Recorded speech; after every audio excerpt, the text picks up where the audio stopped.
have with us Gauri Malik, the founder and director of Sirohi. Sirohi provides income opportunities to women from marginalized communities in India by recognizing their existing craft skills and providing them with tech-based design support to create home and lifestyle products. At the age of 23, you started the Skilled Samaritan Foundation. You wanted to light up villages across India using solar power, and you did light up villages and schools and impacted 25,000 lives.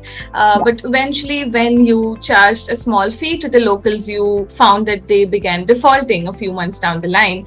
So what I want to understand from you here is that when you decided to take a step back and evaluate how everything was going, how did you cope with that situation mentally? I was so young, and this was my first stint in the development space. I know I always, and even now, I do what I do is because I want to create impact and I want to make a difference to the lives of those around me, and that ripple effect is for the lives of people around them. So the ripple effect is a lot bigger, right?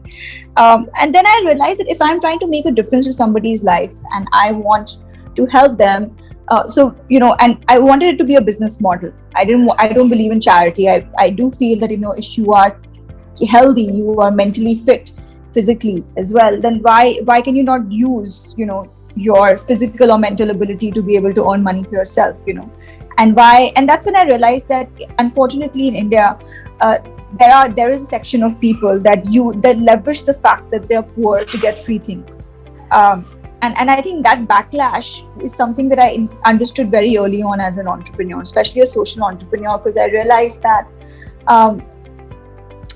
we were working to lighthouses, in areas where people did not have access to, electricity for no more than just 2 to 3 hours a day. So they were walking in the dark at night. They had no way to charge their telephone, their mobile phones. And we were telling them that, hey, you need to pay just like 1/10 the amount of what you pay on a monthly basis to light up your houses, whether it is with kerosene oil, whether it's with candles, whether it's with whatever, right? And you just pay it was literally less than $1 a month. And they refused to pay because they said, we are poor people. हमें तो free मिलना चाहिए. So I think that's where I took a step back, because I couldn't understand that how is it that people are not able to see, the value in what we're providing to them, and why is it that they're okay with free and, things like that. And I think that was very disappointing to me, to spend a very early on, very early on, spend time in your life to create impact and make a difference to people's life. But the backlash is from the community that you're trying to support, right? And I think that's the time I took a step back, even though we created a huge impact and, we did all this. So, but it wasn't their problem. It was my problem, because my model wasn't strong enough, right? And I was trying to give people what they possibly didn't want at that stage. And I think as people working in the social space, and I'll give you a simple example to help you understand what I'm saying, is that, when you walk into a restaurant and the waiter will offer you, sparkling water, tap water and bottled water. Usually these are the three options, right? They don't even offer you tap water. They say sparkling or still, right? And they're both in the form of, bottles, which you pay for, right?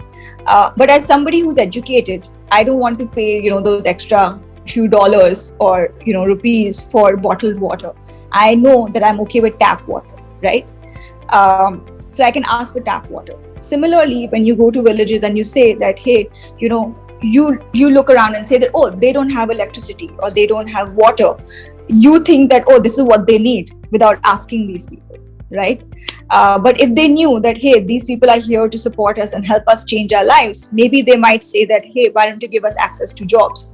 Why don't you help our women get skilled so they can earn money, right? But I think that was the mistake. I went there and saw that there was lack of electricity, so let me support them with light.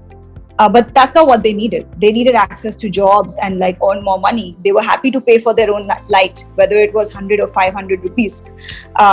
So I think that's where the mistake was. And while in the early years, I was very disappointed that, here I am helping this community and they're not even willing to pay 1/10 of what they were paying. What is wrong with the people? What is wrong with people?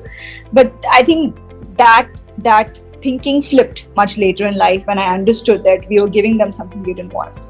So it was good. It was good in a way. Right, that's an important realization that I'm sure has helped you in your entrepreneurial journey. So on. So you mentioned a business model in your answer. So related to that, what are some of the elements that go into making a robust business model? I think, whether you're a for-profit or a not-for-profit, a business is a business, right?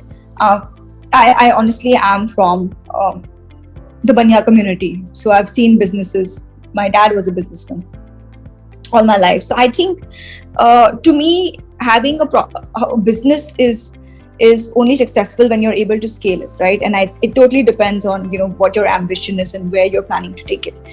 Scalability with profitability, to me, is what are the two key points that I would take into account in, for me to say that my business is successful, right? And when it comes to for a social impact business, if I'm able to change lives with what I'm doing, that makes my business successful as well. With the product that I'm creating, is it creating incomes for people? Is it changing the life of somebody for the better? Access to better clean drinking water, helping the planet. So to me, I think these elements are super important while having a successful business.